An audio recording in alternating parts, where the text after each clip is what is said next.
Well, folks, welcome to another Manhood in the Media Spotlight episode of the Noble Man Podcast.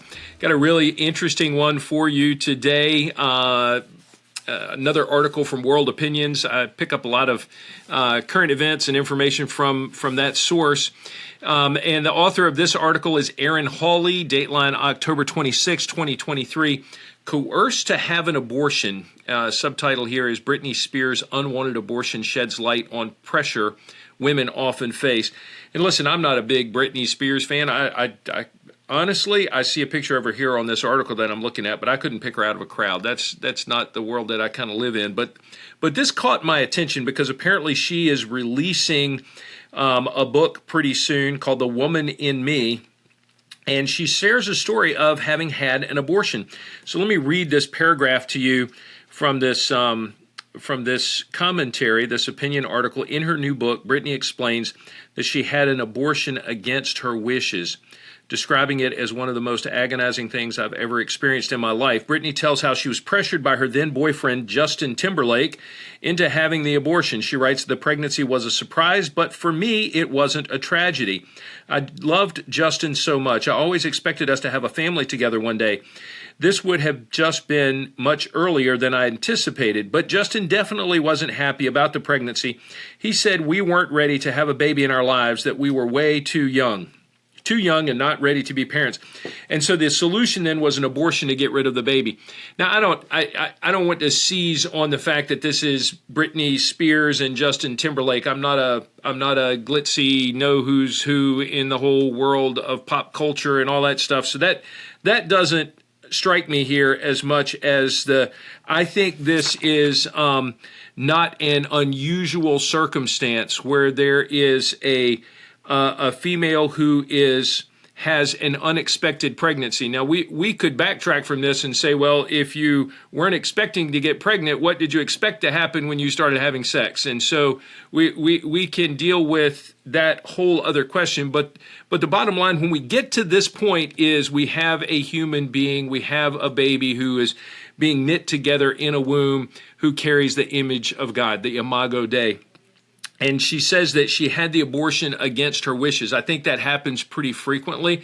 When you talk to abortion folks and they begin to tell you about the number of Baptist deacons that bring their daughters in and the different types of stories, some of you may be offended that I would say that, but hey, it happens. You go and listen to the stories and hear the stories. It's real.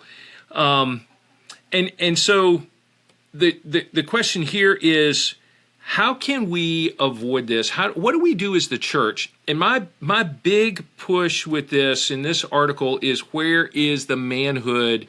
Where is the opportunity for men to engage this particular issue and to do it in a way that is helpful and timely? Guys, I would just present to you that so often we have, as godly men, stood on the sidelines while women have kind of carried the banner for the value of life, the incredible value of every human child. And we've kind of given this up to, this is a women's ministry issue, or this is a women's initiative. But I am seeing over and over again the incredible value of men being involved in this movement, and not just from a political front. I mean, I get it. You can give, you can, go to political rallies and all this stuff. But here's what I would encourage more and more churches to think about, more and more men to think about.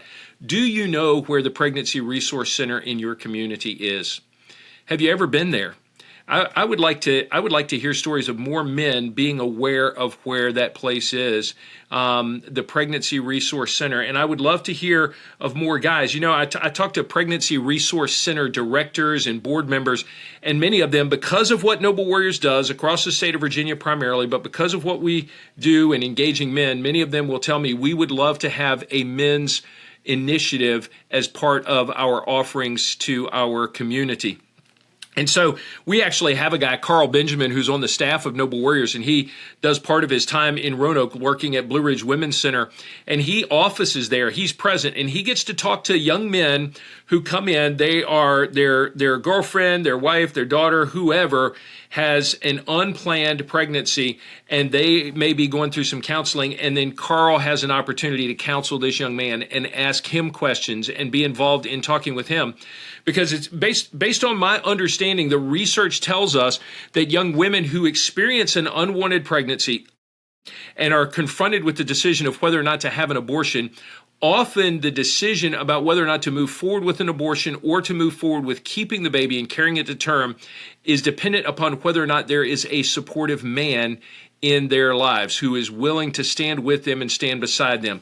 And sometimes that is the father of the baby who says, no, this is our baby. We're going to do this together. We're going to maybe get married. We're going to be parents because this is a human life. This is the image of God, the very image of God in your womb, and we're going to take responsibility for that. And so it could be that guy. It could be the father of a daughter who has an unwanted pregnancy. It could be someone from the community who steps in and just cares for that child. And so I'm blown away of the impact of what a willing, engaged, supportive man can do, the impact that he can have on that decision to carry a baby to term or to abort. And so this is something that we need to pay attention to. Also, folks, I would just tell you that one time for a conference, I had a lady reach out to me and say, hey, I sponsor a post-abortive ministry to men, and I would like to have a table at your conference. I was like, I've never even heard of that. And this was just my naivete. I didn't understand it, but we had a great conversation. Ultimately, she came and had a partnership table at one of our conferences and talked to men all day long, guys who at some point in their lives had been part of making a decision for a young lady to have an abortion, to terminate a pregnancy. Some guys had impregnated their girlfriends as teenagers or as college students or whatever, and they had participated in making the problem go away. Just like this says, we're too young, we're not ready to be parents, the solution, an abortion to get rid of it. They had gotten rid of the problem, so they thought, but the emotions of that haunted them. And so, guys, this is more of a men's issue than we honestly give it attention for. I realize my grammar is probably way off base there, but this is an area, the area of being involved in pregnancy resource centers, getting trained on how to counsel young men. A lot of these centers will do fathering classes, so they'll, part of what I think is interesting here. One of the paragraphs says, thankfully, there are thousands of pregnancy centers across the nation ready to support women by providing free material resources like housing, diapers, baby clothes, cribs, and car seats, as well as parenting classes and other forms of educational, financial, emotional, and professional support. Importantly, next sentence, pregnancy centers also provide training for fathers so that women will be supported by their partners and children will benefit from the love and care of both parents. And guys, that's exactly where you can step in. Yes, we want to provide resources, training, material, assets, housing, whatever we can for that mother who is carrying that baby to term, but you could be helpful in establishing a healthy family, establishing a healthy father, and making this work by investing in young fathers.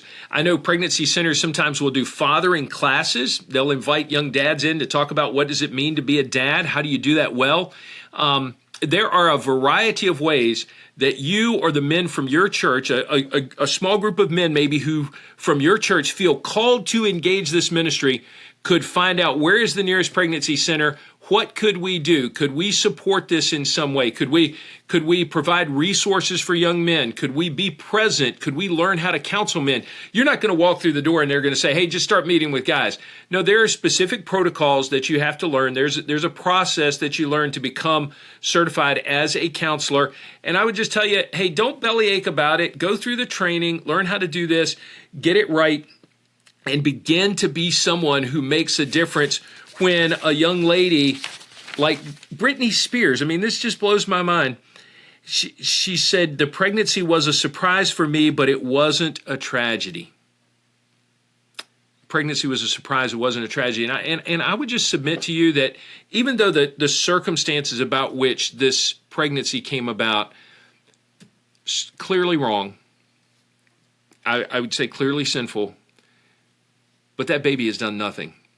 And her maternal instincts, even Britney Spears' maternal instincts, kicked in at that point some time ago, and her desire was to care for that baby, but she felt pressured into terminating that pregnancy, to having an abortion, to killing that baby, and he's forever lost, at least to here on earth. And so the father of the child had much to do with that. And guys, if we could intervene in that, if we could see that as part of a great men's ministry initiative for men in our church, for you, I would just encourage you, if you can't figure out where the local crisis pregnancy center is, get in touch with us. I don't know where all of them are, but I can put you in touch with people that would help you find a way to get involved in that and learn what that process looks like. And again, one of the things that I'm finding with these Manhood in the Media spotlights is that I need to have a next level conversation. So I'll probably get Carl or some other folks on another podcast soon so that we can talk about what does it look like to be truly, deeply, intentionally engaged in this battle to help young couples who have a crisis pregnancy to successfully carry a baby to term and become parents and start a family that that could hopefully become a kingdom force. Listen, some of the testimonies about how the love of people, the love of strangers who are showing the love of Jesus to a couple like this, to a female like this, to a young guy like this, is transformational in their lives. And they come to see Christ's love. They say yes to Jesus and start to begin to walk with him and live out that Christian life. And so you could be part of helping something like that happen. So let me know if we can help you in any way.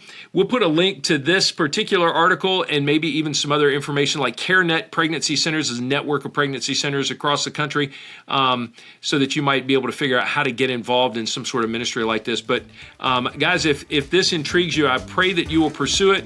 And if we can help you or support you in any way, we'd be glad to do that. So thanks so much for tuning in. Manhood in the Media Spotlight on the Noble Man Podcast. God bless you, folks. We appreciate you.